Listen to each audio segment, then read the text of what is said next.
ಕರ್ತನಲ್ಲಿ ನಮಗೆ ಅತ್ಯಂತ ಪ್ರಿಯರಾದ ದೇವಮಕ್ಕಳೇ, ನಿಮ್ಮೆಲ್ಲರಿಗೂ ಕೂಡ ಯೇಸು ಕ್ರಿಸ್ತನ ಶ್ರೇಷ್ಠವಾದ ನಾಮದಲ್ಲಿ ಶುಭವನ್ನು ತಿಳಿಸುತ್ತೇನೆ. ಎಲ್ಲರೂ ಚೆನ್ನಾಗಿದ್ದೀರಾ, ಕ್ಷೇಮವಾಗಿದ್ದೀರಾ? Good morning. ಕಳೆದ ರಾತ್ರಿ ದೇವರು ನಮಗೆ ಒಳ್ಳೆಯ ವಿಶ್ರಾಂತಿಯನ್ನು ಕೊಟ್ಟು ಈ ಉದಯ ಕಾಲದಲ್ಲಿ ಮತ್ತೊಂದು ನೂತನ ದಿನವನ್ನು ಕೊಟ್ಟಿರುವುದಕ್ಕಾಗಿ ದೇವರಿಗೆ ಸ್ತೋತ್ರ ಹೇಳೋಣ.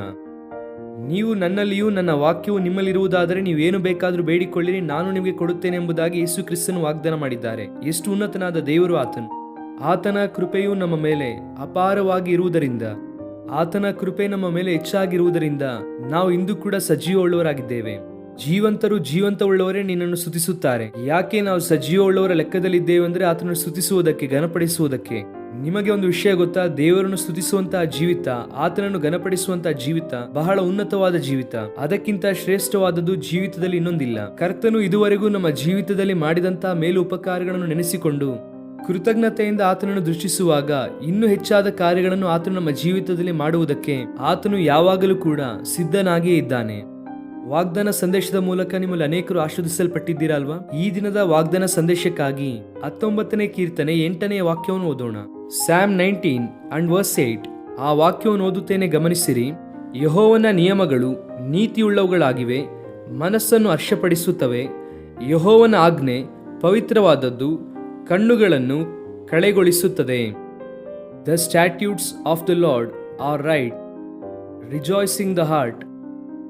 ಮನುಷ್ಯನ ಹೃದಯವನ್ನು ಸಂತೋಷಪಡಿಸುವಂಥದ್ದು ಏನು?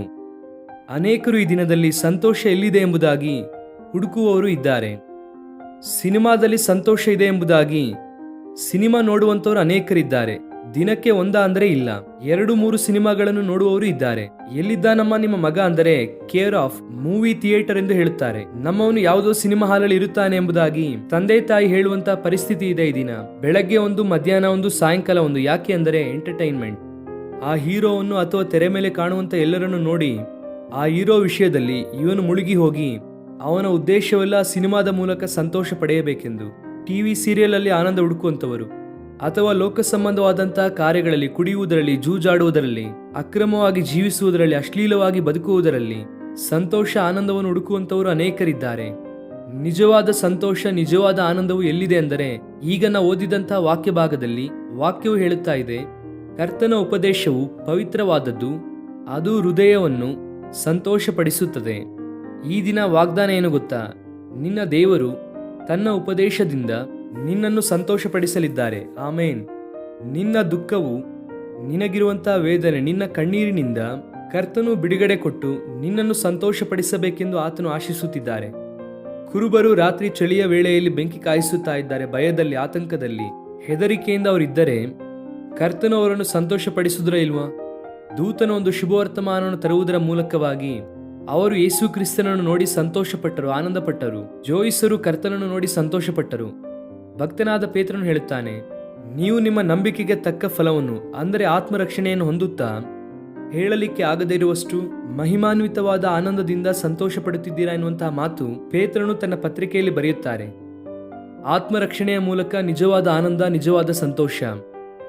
ಒಂದು ನೇರ ಪ್ರಶ್ನೆ, ನೀನು ರಕ್ಷಣೆ ಹೊಂದಿದ್ದೀಯಾ? ನಿನ್ನ ಆತ್ಮ ರಕ್ಷಣೆ ಹೊಂದಿದ್ದೀಯಾ? ರಕ್ಷಣೆ ಹೊಂದುವುದು ಅಂದರೆ ಏನು ವೆಸ್ಲಿಯವರೇ? ಅಂದರೆ ಒಂದು ನದಿಯಲ್ಲಿ ಕೊಚ್ಚಿಕೊಂಡು ಹೋಗುತ್ತಾ ಇರುವಂಥ ವ್ಯಕ್ತಿಗೆ ಏನು ಬೇಕಂದ್ರೆ ರಕ್ಷಣೆ. ಅವನನ್ನು ಕಾಪಾಡುವವರು ಯಾರಾದರೂ ಬೇಕು. ಬೆಂಕಿಯಲ್ಲಿ ದಹಿಸುತ್ತಾ ಇರುವವರಿಗೆ ರಕ್ಷಣೆ ಬೇಕು.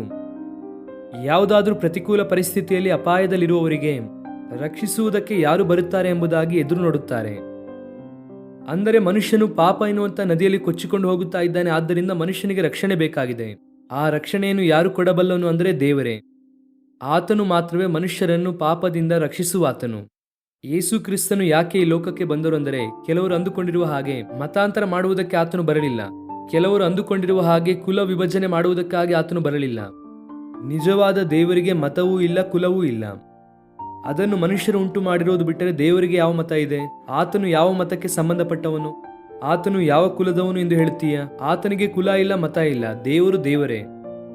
ಸ್ತುತಿಗೆ ಪಾತ್ರನು ಆತನು, ಸ್ತೋತ್ರಕ್ಕೆ ಅರ್ಹನು, ಮಹಿಮೆಗೆ ಪಾತ್ರನು, ಸೃಷ್ಟಿಕರ್ತನು ಆತನು. ಸಕಲವನ್ನು ಸೃಷ್ಟಿಸಿದಂತಹ ದೇವರು ಆತನು. ಆತನಿಗೆ ಯಾವ ಕುಲ, ಮತವನ್ನು ಕೊಡುತ್ತೀಯ? ಆತನು ಅದೆಲ್ಲದಕ್ಕಿಂತಲೂ ಹೆಚ್ಚಿನವನು. ಆತನನ್ನು ತಾನೇ ನಾವು ಅಂಗೀಕರಿಸಿದಾಗ ರಕ್ಷಣೆ ಹೊಂದಿದ್ವಿ. ಇನ್ನೆಷ್ಟು ಕಾಲ ಕುಲ ಮತದಲ್ಲಿ ಇದ್ದು ನಿನ್ನ ಆಧ್ಯಾತ್ಮಿಕ ಮೌಲ್ಯಗಳನ್ನು ಪಣಕ್ಕೆ ಇಡುತ್ತೀಯ? ಬಾ, ದೇವರ ಬಳಿಗೆ ಬಾ. ಸಜೀವವುಳ್ಳ ದೇವರನ್ನು ನಿನ್ನ ಹೃದಯದಲ್ಲಿ ಅಂಗೀಕರಿಸು. ಆ ದೇವರು ನಿನಗೆ ರಕ್ಷಣೆ ಕೊಡುವ ಆತನು.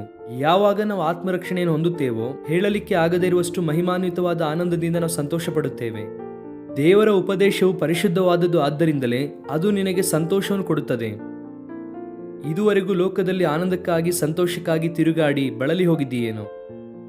ಕೆಟ್ಟ ದಿವಸಗಳು ಬರುವುದಕ್ಕಿಂತ ಮುಂಚೆ ಇವುಗಳಿಂದ ನನಗೆ ಸಂತೋಷ ಇಲ್ಲ ಎಂದು ಹೇಳು. ಸಂವತ್ಸರ ಬರುವುದಕ್ಕಿಂತ ಮುಂಚೆ ನಿನ್ನ ಯೌವನ ಪ್ರಾಯದಲ್ಲಿ ನಿನ್ನ ಸೃಷ್ಟಿಕರ್ತನಾದ ದೇವರನ್ನು ಸ್ಮರಿಸು. ಅಂದರೆ ಮಾನವನು ಈ ದಿನದಲ್ಲಿ ಯಾವುದರಲ್ಲಿ ಆನಂದಿಸುತ್ತಾ ಇದ್ದಾರೋ ಒಂದು ದಿನ ಅದು ಅವನಿಗೆ ಸಂತೋಷ ಕೊಡುವುದಿಲ್ಲವಂತೆ. ಅಯ್ಯೋ, ಅನಾವಶ್ಯಕವಾಗಿ ಮಾರ್ಗದಲ್ಲಿ ಬಂದಿದ್ದೇನೆ, ಅನಾವಶ್ಯಕವಾಗಿ ಇಲ್ಲಿ ಸಿಲುಕಿಕೊಂಡಿದ್ದೇನೆ ಎಂಬುದಾಗಿ ಅಳುತ್ತಾರಂತೆ.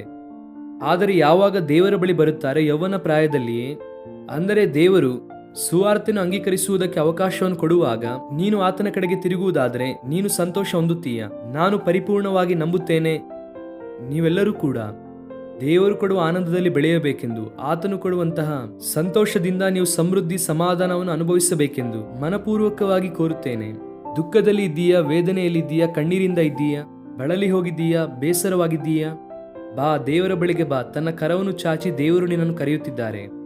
ಯಥಾರ್ಥವಾಗಿ ಆತನನ್ನು ಸೇವಿಸುವಾಗ, ಆತನನ್ನು ದೃಷ್ಟಿಸುವಾಗ ಖಚಿತವಾಗಿ ದೇವರು ನಿನ್ನನ್ನು ಆಶೀರ್ವದಿಸುತ್ತಾರೆ. ಆತನ ಉಪದೇಶವು ಆರೋಗ್ಯಕರವಾದದ್ದು, ಆತನ ಉಪದೇಶವು ನಿನ್ನನ್ನು ಬಲಪಡಿಸುವಂಥದ್ದು, ದೇವರ ಮಾತು ನಿನ್ನನ್ನು ಸ್ಥಿರಪಡಿಸುವಂಥದ್ದು, ಎಲ್ಲದಕ್ಕಿಂತಲೂ ಪ್ರಾಮುಖ್ಯವಾಗಿ ನಿನ್ನ ಹೃದಯವನ್ನು, ನಿನ್ನ ಜೀವಿತವನ್ನು ಸಂತೋಷದಿಂದ ತುಂಬಿಸುವಂಥದ್ದು ದೇವರ ಮಾತುಗಳು. ಆತನನ್ನು ದೃಷ್ಟಿಸೋಣವಾ? ಕಣ್ಣು ಮುಚ್ಚಿರಿ ನಾವು ಪ್ರಾರ್ಥಿಸೋಣ. ಪ್ರೀತಿಯುಳ್ಳ ತಂದೆ, ಈ ದಿನದಲ್ಲಿ ನಮ್ಮ ಪ್ರಿಯರು ಯಾರ್ಯಾರು ದುಃಖದಲ್ಲಿ ಇದ್ದಾರೋ, ವೇದನೆಯಲ್ಲಿ ಇದ್ದಾರೋ, ಕಣ್ಣೀರಿಂದ ಇದ್ದಾರೋ ಅವರನ್ನು ನಿಮ್ಮ ಮಾತಿನ ಮೂಲಕ, ವಾಕ್ಯದ ಮೂಲಕ ಸಂತೋಷಪಡಿಸಬೇಕೆಂದು ಕೋರುತ್ತಿದ್ದೇವೆ ದೇವ. ಸಮೃದ್ಧಿಯಾದ ಜೀವಿತವನ್ನು ಅವರಿಗೆ ಕೊಟ್ಟು ನಿಮ್ಮ ಕೃಪೆಯಲ್ಲಿ ಅವರನ್ನು ಸ್ಥಿರಪಡಿಸಿರಿ. ನೀವು ನಂಬಿಗಸ್ತನಾದ ದೇವರಪ್ಪ, ಬಲಪಡಿಸಿ ನಿಮ್ಮ ಆತ್ಮನಿಂದ ತುಂಬಿಸಿರಿ. ಅನಾರೋಗ್ಯದಲ್ಲಿರುವವರಿಗೆ ಸ್ವಸ್ಥತೆ ನೀಡಿರಿ, ಬಿಡುಗಡೆ ಇಲ್ಲದಿರುವವರಿಗೆ ಬಿಡುಗಡೆ ನೀಡಿರಿ. ಅಪಾಯದಲ್ಲಿ, ಕೇಡಿನಲ್ಲಿರುವವರಿಗೆ ದೇವರೇ ಬಿಡಿಸಿ, ಸಮೃದ್ಧಿಯಾದ ನಿಮ್ಮ ಆಶೀರ್ವಾದದಿಂದ ತುಂಬಿಸಿ ಅದ್ಭುತವನ್ನು ಮಾಡಬೇಕೆಂದು ಕೋರುತ್ತಾ ಯೇಸು ಕ್ರಿಸ್ತನ ನಾಮದಲ್ಲಿ ಬೇಡಿ ಹೊಂದಿಕೊಳ್ಳುತ್ತೇವೆ ನಮ್ಮ ತಂದೆಯೇ. Amen. Amen. God bless you, dear friends. Have a wonderful day.